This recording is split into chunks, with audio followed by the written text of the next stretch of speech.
Hello viewers, চলে আসছে নতুন একটি ভিডিও নিয়ে। তো আজকে ভিডিওতে কথা বলবো ভৌতিক বাড়ি, যেটা কিনা উল্লাসনতলা বাজারের পাশেই অবস্থিত। তো চলুন দেখে নেওয়া যাক সেই বাড়িটি। 2009 সালে বাড়িটি নির্মাণ করা হয়।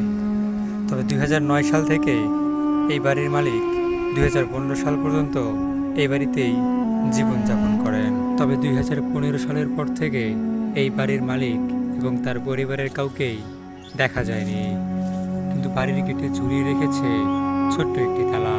তবে তালাটি দেখে মনে হবে কয়েকশো বছরের পুরনো। তালাটি ভেঙে বাড়িতে প্রবেশ করতে চাইছিলাম। এলাকাবাসীর কথা শুনে বাড়িতে আর ঢুকলাম না।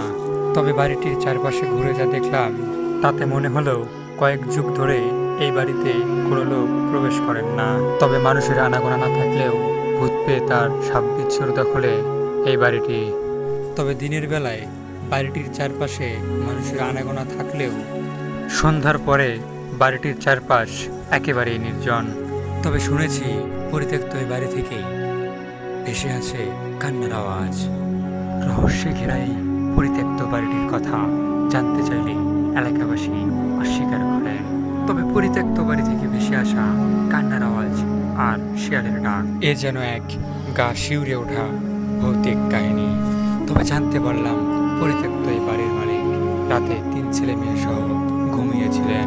পরদিন সকালে তারা আর ঘুম থেকে জেগে ওঠেননি। তবে এই মৃত্যুর রহস্য কেউ কখনো উদ্ঘাটন করতেও আসেননি। তবে পরিত্যক্ত এই বাড়িটির কথা শুনলেই যেন গা শিউরে ওঠে। বাড়িটির ভিতরে প্রবেশ করা তো দূরেই থাক, এলাকাবাসীর কাছে ভৌতিক কথাবার্তা শুনলে গায়ের লোম যেন কাটা দিয়ে ওঠে। তবে এলাকাবাসীর কাছে এটি ভৌতিক বাড়ি নামে পরিচিত। রাতের বেলায় পরিত্যক্ত বাড়িটির চারপাশে অদ্ভুত কিছু ঘোরাঘুরি করতে দেখা যায় বলে জানিয়েছেন এলাকাবাসী। গাইবান্ধা জেলার সাগাটা থানায় উল্লাসনতলা বাজারের পাশেই অবস্থিত এই ভৌতিক বাড়িটি।